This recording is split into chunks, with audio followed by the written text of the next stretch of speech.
Want my engine to turn, don't stop for no red lights. Put the pedal to the metal, and I'll gladly pay the fine. Yes.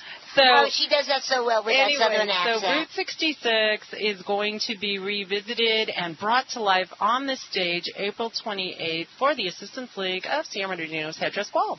And I know we'll be talking more about that, and I know you and I will be going. Oh, definitely. And so that's exciting that they're going to take that, one step further. In fact, 3 of the ball chairs are going to be out here today, I think at 5:30, and what they're going to do is walk the route and talk to people about bringing their cars into the National Orange Show as part of their decor. Oh, that would be fabulous. Isn't that exciting? Yeah, and you know what? We could dress that era. Oh, yeah. Let's dress that era. That would be a whole lot. All I have to do is go in the back of my closet, and I am already there. You know what I mean? Yeah. Geez, I cleaned out my closet, so I'll have to go to the back of your closet. The rate I'm doing with my weight loss here, I'll be able to fit into your clothes maybe by then. You can fit into them now. What are you getting? Yeah, but... it'll be really a micro mini then, huh? Yes. And then also about Route 66... This whole show, as you can figure out, guys, this is what we're doing. Talking about the music, the cars, everything going on down here, the fashion, the hairdos, and all of this. And the phone lines are open. 888-909-1050. If somebody wants to call, tell us what they think about Route 66 or something about their favorite car, whatever it is, give us a call. The phone lines are open.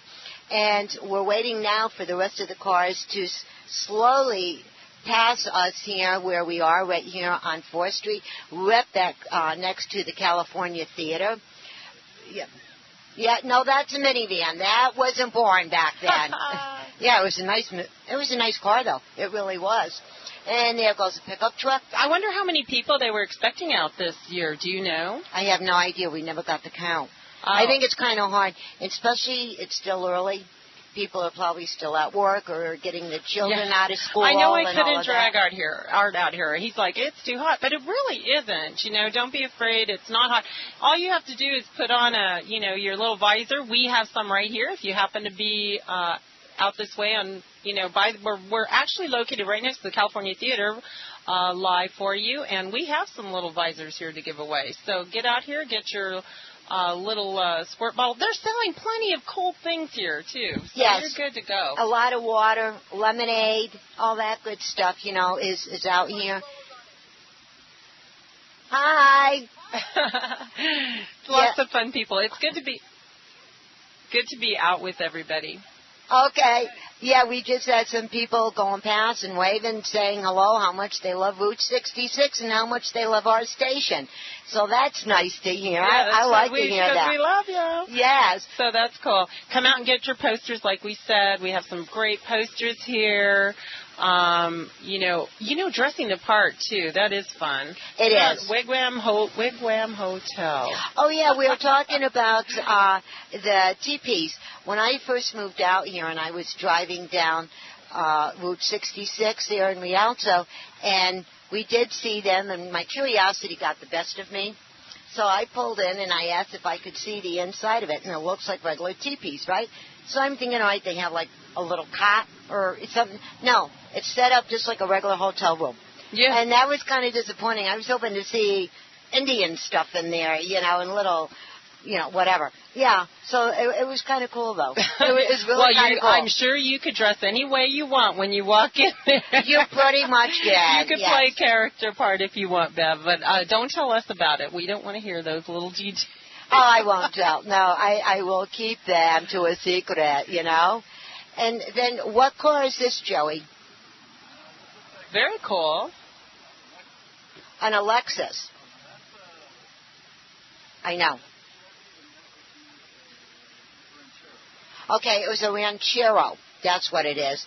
And Joey is spotting the cars, and then if we don't know what they are, he's telling us very quickly. And, Joey, come here for a minute. Sure.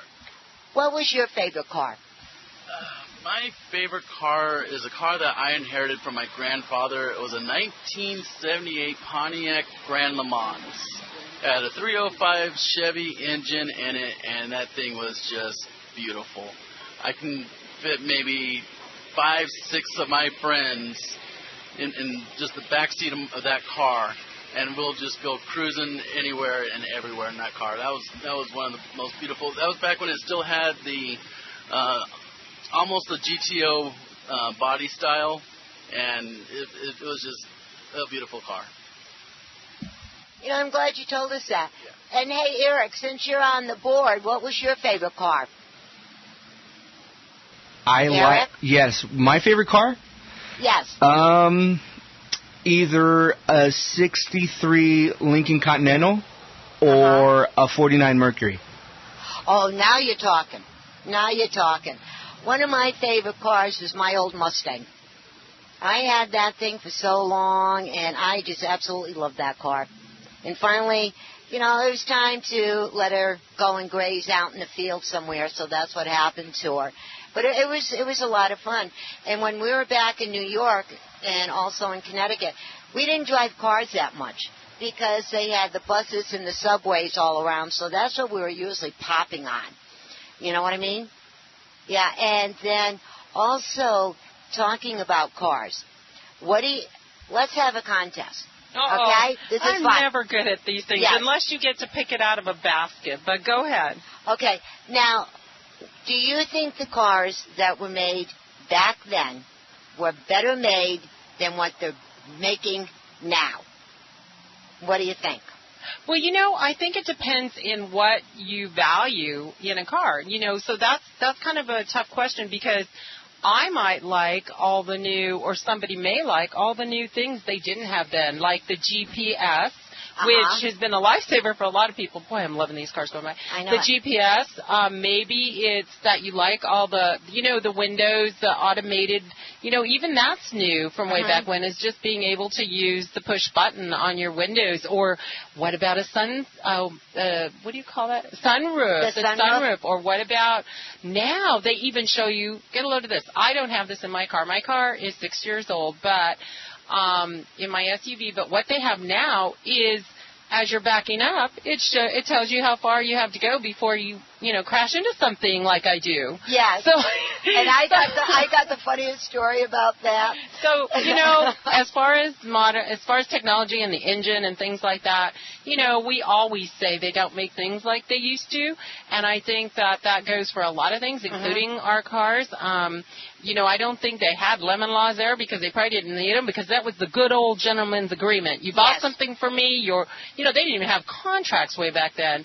You bought something for me, and I believe you're going to pay me, and I believe, and if something's wrong, you're going to take care of me. But you know how that goes. But you were going to say? Yes, talking about the little beeper horn thing.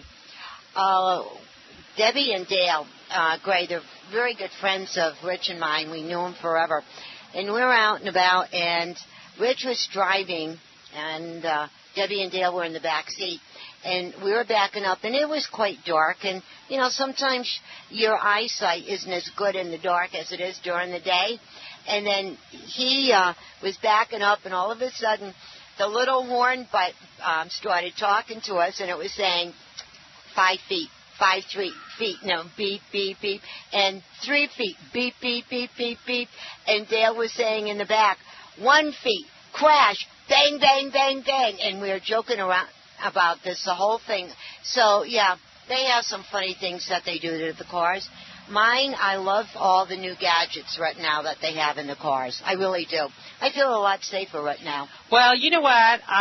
We're talking about modern technology, and I just got a text on my phone, and so I want to do something, and for our friend, who we've had on lately, Jesse from Jesse J Creations, and we just found out, and he had a little fender bender on his way to us, and that's why he's not here. He actually said nothing major, but he's waiting for police and police reports, and we're talking about cars, and he, I bet, is feeling pretty disappointed right now because he has what he calls his baby. He had just got a new Jeep. Yes. And so hopefully, there's not too much damage there, but I asked him, since he couldn't be here, and I feel bad that happened, if there's anything he'd like for us to say, and he wanted us to give a shout-out to JJ Collections and Jesse J Collections, to all his fans that were going to be listening in. Nothing to worry about. He's fine, but he wanted to give a shout-out and say hey. there you go. Hey, And we have a caller. We have Rich wants to talk about, I guess, a car he used to have. Okay. Hey, Rich, how you doing? Welcome to the show. Hey, Bev, it's me. Yeah. Hey, you're talking about all these nice cars, and I just remembered I had a Pontiac Grand Prix in 1964. It was marimba red, and it had a white parchment interior and a roto-hydro on the floor. Uh-huh. And it was brand new, the first new car I ever got. Man, I love that thing. You know, and it's weird that you mentioned that and that you called in about it, because when Bob and Randy were here a few moments ago doing their show, Exit Inland Realtor, and remember the old Cadillac that you had, the yellow one? That was the 1976 Cadillac Eldorado convertible.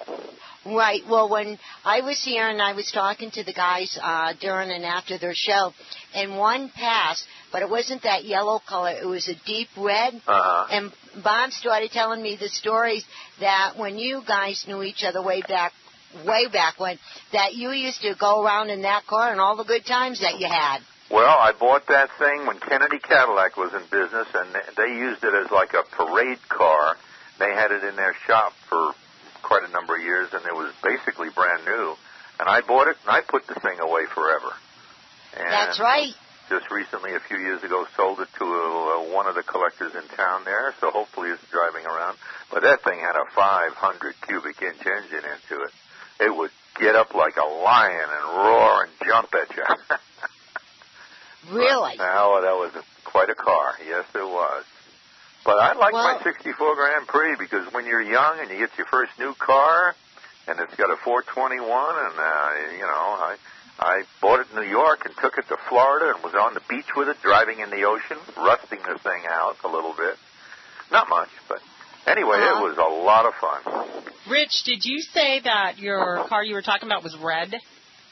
The 64 Grand Prix was marimba red. Do you think it's true? I heard that red cars get pulled over more. Say what? Red cars get pulled over more. That's why I never wanted a you know why? You know why I didn't? Because I don't do stupid things when I drive. No, but they draw attention. It's sort of like, you know what I watched? You got to do a stupid thing for them to pull you over. Well, no, that's not true, because I remember a long time ago, and one of the cars that I had. Okay, thanks, Joey. All right, and I had one, and it was a Sunburn from Pontiac, and that was kind of cool. And it was like that maroon red.